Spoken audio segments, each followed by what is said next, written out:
The call came at 6:47 in the morning. I know the exact time because I still have the notification saved on my phone. I've never been able to delete it. I don't know why. Maybe because deleting it would mean accepting that everything that came after it was real. My brother's name lit up the screen, Daniel. We hadn't spoken in 3 weeks, not since a stupid argument about Dad's birthday dinner that now, in hindsight, feels so small it makes me want to laugh and cry at the same time. I answered. And before I could even say hello, he said, "Margaret, Dad's gone. He passed in his sleep last night." I didn't say anything. I just sat on the edge of my bed in the dark, and I held the phone to my ear, and I listened to my brother cry on the other end of the line. That part, the grief part, that's the part I understood. What came next, I never could have prepared for. Because 3 weeks after we buried our father, a woman we had never seen, never heard of, never once encountered in 41 years of being his daughters, walked into a lawyer's office in downtown Columbus, Ohio, sat down across from us, and smiled. And our father had left her everything. Every single thing. By the time this story is over, you will understand exactly who this woman was, what she had done, and what my sister and I did about it. Stay with me, because the truth, when we finally found it, was worse than anything we had imagined. My name is Margaret. I'm 53 years old. I live in Columbus, Ohio, and until 14 months ago, I believed I had a good life built on a solid foundation. My father, Robert Allen Chambers, was a retired civil engineer. He was 69 years old when he died, healthy as far as we knew, a widower. Our mother, Patricia, had passed 8 years earlier from ovarian cancer. And after that, my father had lived alone in the house where my sister Claire and I had grown up. A three-bedroom colonial on Weston Drive. The house where we learned to ride bikes. The house where we brought home report cards and first boyfriends and eventually grandchildren. He was a quiet man. Organized, careful with money in the way that people who grew up without much of it tend to be. He drove a 12-year-old Toyota Camry, even though he could have afforded something nicer. He clipped grocery coupons until the day he died. He said waste was a character flaw. He was not a dramatic man. He was not a secrets kind of man, or so we thought. My sister Claire is 4 years younger than me, 49. She lives 20 minutes away. We're close, the kind of close that only happens when you've both been through something hard together. And losing our mother made us closer than we'd ever been as children. After Dad died, we handled everything together. The funeral arrangements, the reception, the thank you cards, the sorting through his closets. We thought the hard part was the grief. We had no idea. The appointment with the estate attorney was set for 3 weeks after the funeral. Standard timing, we were told. Robert Chambers had a will, everything was in order. Claire and I drove together. We were calm, practical. We had a list of questions about the house, about his savings account, about a small investment portfolio he'd mentioned once or twice over the years. We expected this to take an hour. We expected to walk out with a clear picture of what needed to be done and then divide the responsibilities between us, the way we always did. We did not expect a stranger to be sitting in the waiting room when we arrived. She was around 60, well dressed, not flashy, but careful. A dark navy blazer, pearl earrings, hair that had been recently styled. She had the kind of posture that suggested she had rehearsed being calm. When we walked in, she looked up, and for just a fraction of a second, one beat, something moved across her face that I couldn't name then. Looking back, I think it was relief. Like she had been afraid we wouldn't show up, she stood and extended her hand. "You must be Margaret and Claire," she said. "I'm Diane Harlow. I'm so sorry for your loss." I shook her hand. Claire shook her hand. We looked at each other. We had no idea who she was. I assumed she was another client, someone who had a later appointment and arrived early. I remember thinking she seemed nervous for someone who was simply waiting to talk to a lawyer. The attorney, a man named Gerald Foss, came out and greeted us all three of us together.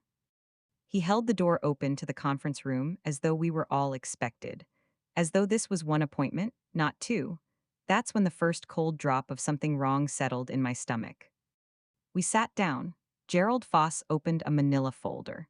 He cleared his throat in that particular way that lawyers clear their throats before they say something they know you don't want to hear. And he said, "I want to begin by saying that your father came to me 18 months ago to update his will. He was in sound mind, and had received legal counsel before making his decisions. What I'm about to read to you reflects his final, documented wishes. I looked at Claire, she looked at me. Gerald Foss began to read.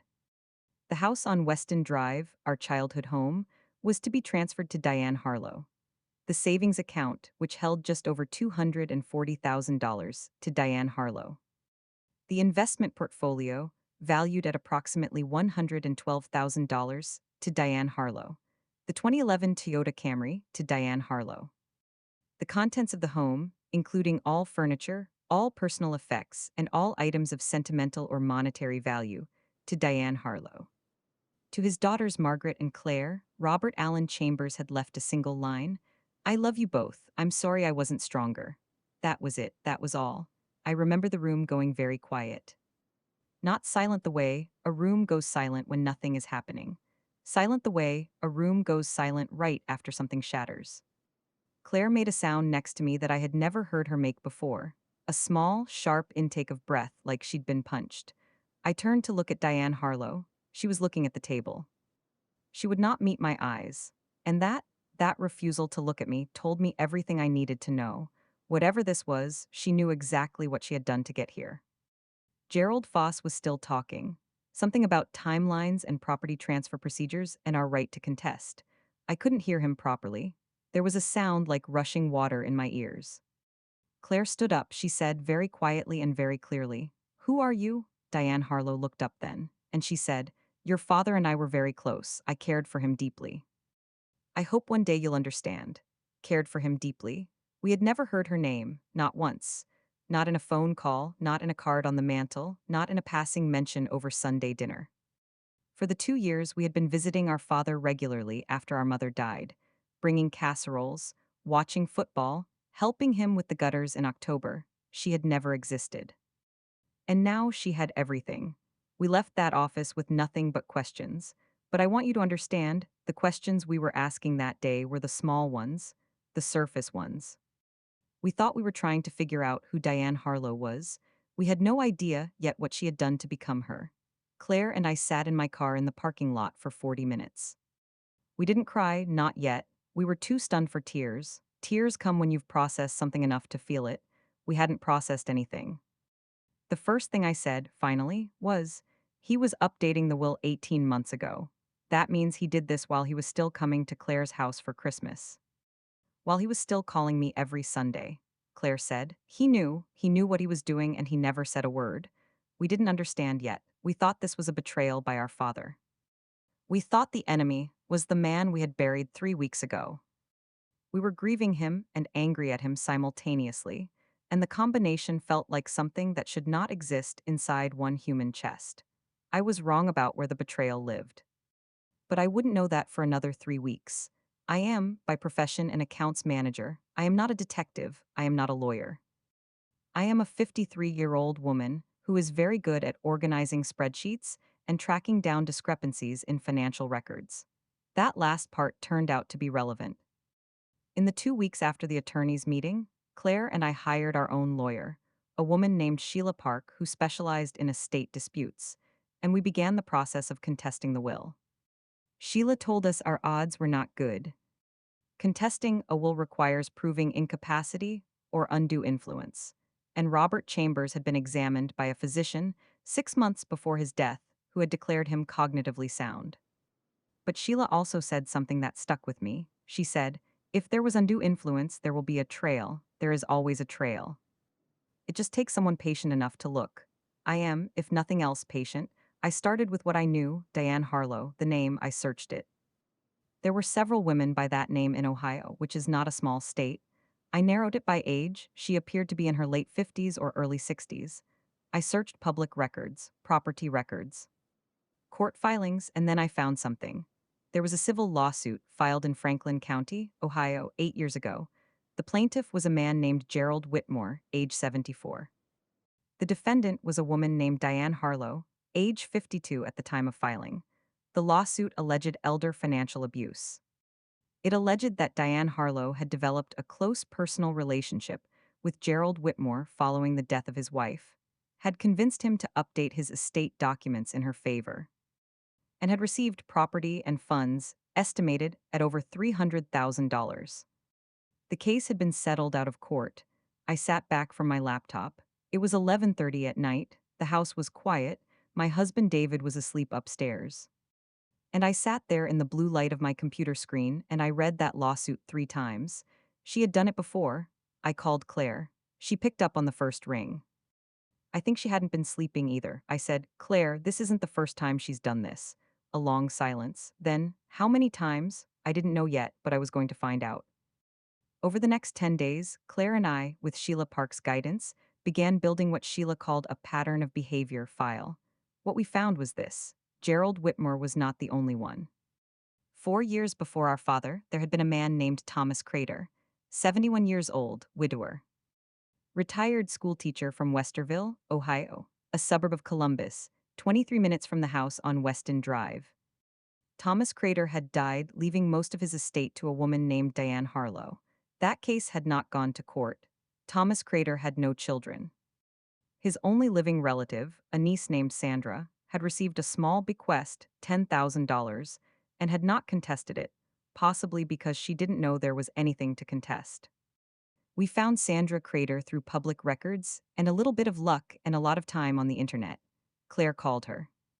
Sandra Crater said she had been surprised by the will, but assumed her uncle had simply not been close to her. She said a woman named Diane had attended the funeral and been very gracious. She said Diane had helped with the catering, of course she had. But the one that stopped me cold, the one that made me feel the floor tilt under my feet, came from the Franklin County probate court records, which are public in Ohio. 7 years before our father, a man named Harold Sims, 68 years old, widower, a retired post office supervisor from Grove City, Ohio. Harold Sims had left his estate to Diane Harlow. But Harold Sims had a daughter, a woman named Karen Sims, who was, at the time of the estate filing, 38 years old. Karen Sims had contested the will. She had lost. But in the court documentation from that contested case, there was something that made my breath stop. Karen Sims' attorney had submitted a declaration. In it, Karen described how her father, in the 2 years before his death, had become increasingly isolated from friends and family. How he had stopped attending his regular activities. How he had begun referring to a woman named Diane, who looked out for him. How Karen had met Diane once, and found her charming and attentive in a way that had felt performative even then. But that she had dismissed because her father seemed happy. And then, the line in the declaration that I have not forgotten since the night I read it. My father told me, approximately 3 months before his death, that Diane had helped him understand that his family took him for granted and did not truly value him. He said she was the only person who had ever really seen him for who he was. I closed my laptop.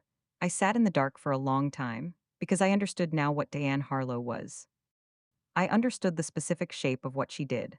She did not seduce lonely old men with romance, necessarily, though perhaps sometimes she did. What she did was something more insidious, more surgical, more deeply cruel.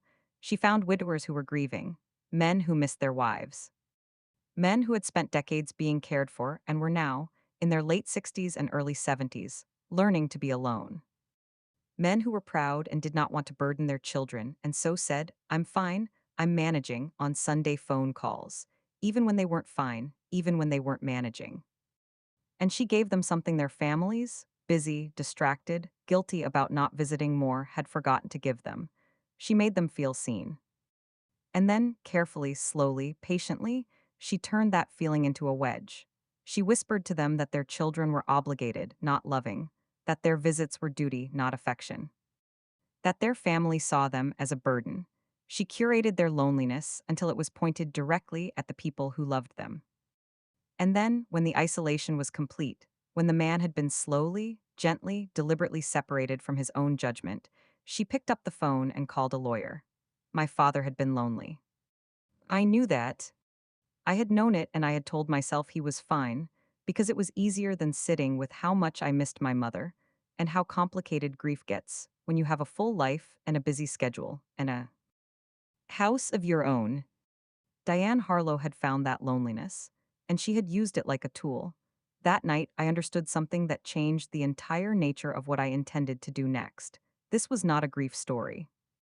This was not an estate dispute, this was a crime.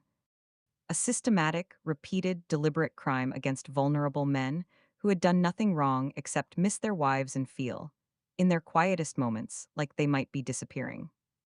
I was not going to let her do it again. I want to be clear about something. I was angry. I was angrier than I had been at any point in my adult life. But I also knew, and Sheila kept reminding me, that anger without strategy is just noise. So we were strategic. Sheila Park took the pattern of behavior file and presented it to the Franklin County Prosecutor's Office.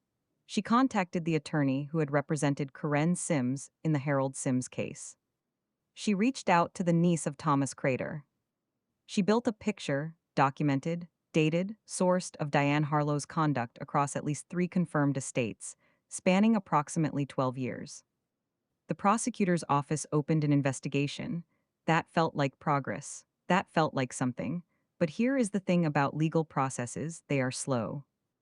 They are grinding and careful and procedurally meticulous, and they should be, because that is how you make them stick. But for 2 women who had just buried their father and been handed nothing but his apology, slow was hard. Claire had a particularly difficult time in this period. She was the one who had been closest to Dad after Mum died. She'd had him for dinner almost every Thursday. She'd taken him to his medical appointments. She had been the one, this is something she told me only later, and it broke my heart. She had been the one to suggest, 2 years ago, that he join a grief support group at their church. Because she had noticed he seemed withdrawn, and she had wanted him to have people to talk to. He had gone for about 3 months, and that is almost certainly where he met Diane Harlow. Claire cried for a long time when she told me that. She said, I sent him to her. I was trying to help him, and I sent him directly to her. I told her what I believed then and still believe now. That is not guilt. That is what caring for someone looks like. Diane Harlow weaponized the thing Claire had done out of love. The sin belongs to Diane Harlow. It does not belong to my sister. But grief is not always logical, and Claire carried that for a long time. 3 weeks into the investigation, Sheila called me with something new. She had been in contact with the attorney from the Gerald Whitmore civil case, the first one we had found, filed 8 years ago. That attorney, a man named Paul Aldrich, had kept detailed notes from that case. And in those notes was the name of a woman he had been unable to locate at the time, but had tried to contact. Her name was Carol Brennan. Carol Brennan was Gerald Whitmore's daughter. She lived in Indianapolis. She had moved there after her father's death, and, as far as Paul Aldrich could tell, had essentially tried to put the whole thing behind her. I tracked down Carol Brennan through LinkedIn of all places. She worked in hospital administration. She had a profile photo, a woman in her mid-50s with tired eyes and a professional smile. I messaged her. She didn't respond for 5 days. Then she called me. She called me on a Wednesday evening and she talked for 2 hours. She told me about her father. About how after her mother died, he had been devastated. How the grief had been total and consuming, and how none of them had really known how to reach him. She told me about the first time she'd heard Diane's name, how her father had mentioned a friend from the group, and she had been relieved, glad he was socializing. She told me about how, over the next 18 months, her father had become increasingly distant, how he had stopped calling as often, how the few times she'd visited he had been guarded in a way he never used to be, how once, only once, he had said something that had chilled her at the time, and that she had chosen not to understand. He had said, Carol, I know you have your own life. I don't want to be a burden to you. She had said, Dad, you're never a burden. And he had given her a small, sad smile and said, That's nice of you to say. She hadn't pushed. She hadn't asked what he meant. She had told herself he was processing grief and that she shouldn't make it about her. 3 months later, he had updated his will. I think about that conversation almost every day, Carol told me. I think about all the things I could have said, all the things I should have said. But she had already been working on him for a year by then. I don't think there's anything I could have said that he would have been able to hear. I believe that. I believe Diane Harlow was very, very good at what she did. And I believe that what she was counting on, her entire methodology resting on this one assumption, was that the families would be too broken and too ashamed and too exhausted by grief to look any closer. She was counting on us to let it go. Now, I need to stop here. Because everything I've told you so far, the will, the investigation, Carol Brennan, the pattern of behavior file, all of that was leading to a moment I did not anticipate. A moment that changed the entire course of what happened next. Because 3 days after I spoke with Carol, I got a phone call from a number I didn't recognize. An Ohio number, Columbus area code. I answered, and a woman's voice said, "Is this Margaret Chambers?" I said yes. She said, "My name is Ruth Ellison. I think your father was kind to me once. And I think I know something about the woman who took your house." Ruth Ellison was 71 years old. She lived in a small apartment in Clintonville, a neighborhood about 15 minutes from where I grew up. She had lost her husband 7 years ago. She had attended the same grief support group at St. Matthew's Lutheran Church that my father had attended, the one that Claire had encouraged him to join. She had known my father. Not well, she described him as quiet, private, a man who said less than he felt. But she had liked him. She said he had reminded her of her own late husband, and she had known Diane Harlow. Ruth told me that Diane Harlow had also attended St. Matthew's grief group, not as a grieving widow, but as a volunteer facilitator. She had come recommended by a community outreach organization and had been, by all accounts, wonderful, warm, compassionate, genuinely helpful to people in the rawest stage of loss. Ruth told me that she had, at one point, also become a focus of Diane Harlow's attention, that Diane had been kind to her, that Diane had called her regularly, brought her groceries once when she had a bad flu, helped her organize some paperwork. But Ruth had a daughter who lived nearby. A daughter who had noticed the increasing frequency of Diane's visits, and had, with the gentle but firm protectiveness of a child who is paying attention, inserted herself into the situation. Invited Diane to dinner, asked direct questions, made her presence and her awareness unmistakably clear. Diane had backed off, gradually, politely, completely. Ruth had not fully understood why at the time. She had thought vaguely that Diane had simply gotten busy.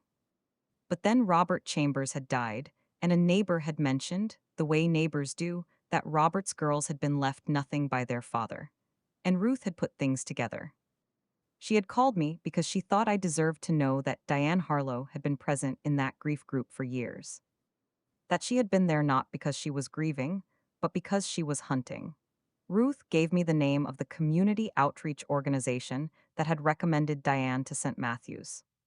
She gave me the name of the group's permanent coordinator. And she gave me one more thing, something she said she had held onto because she hadn't known what to do with it until now: a photograph. Taken at a St. Matthew's Grief Group holiday gathering 3 years ago, Ruth had been given a printed copy by the coordinator. In it, you could see my father, his familiar quiet face, a paper plate in his hands, standing slightly apart from the others the way he always did at social events. And standing beside him, one hand on his arm, leaning in to say something close to his ear, Diane Harlow. I held that photograph and I felt my hands shake. This was not a woman who had stumbled into my father's life. This was a woman who had positioned herself precisely where vulnerable people gathered, who had used a grief group, a space designed for healing, as a place to find her next target. The photograph went to Sheila. Sheila took it, along with Ruth Ellison's statement and everything we had compiled, to the Franklin County Prosecutor's Office and to an investigator from the Ohio Attorney General's office who had been assigned to the case. Over the following 6 weeks, the investigators did their work. They interviewed Carol Brennan. They interviewed Sandra Crater. They subpoenaed financial records. They obtained the original records from the St. Matthew's outreach program and discovered that Diane Harlow had, over 7 years, been affiliated with 4 different grief support programs in the greater Columbus area. In total, they identified 5 men, 5 widowers, who had updated their estate documents in Diane Harlow's favor after meeting her through grief support programs. 3 of them were deceased. 2 were still alive, in their late 70s, and when investigators contacted their families, those families did not know the documents had been updated. Those 2 men, their families are in the process, now, of their own legal challenges. I was not there the day Diane Harlow was brought in for questioning. I had wanted to be. Sheila had told me, gently but firmly, that there was no version of that in which my presence would be helpful.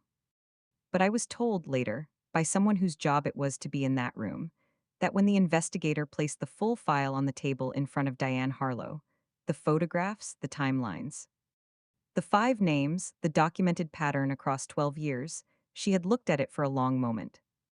And then she had asked for a lawyer. She was charged with multiple counts of exploitation of vulnerable adults under Ohio Revised Code 2903.341, which is a degree felony. She was also charged with theft by deception. Her assets, which at the time of her arrest included the proceeds of multiple estate transfers, were frozen pending the outcome of the proceedings. The house on Weston Drive, our house, our childhood home. The colonial on Weston Drive, where our mother had planted tulip bulbs every October because she believed in things that came back, was placed under court-ordered hold pending the outcome of the criminal case and the related civil challenges. It was not returned to us immediately. Legal processes don't work like that, but Diane Harlow no longer lived in it and she never would again. I drove past the house the week after Diane Harlow was charged. I didn't go inside. I just parked at the end of the driveway and sat there for a while.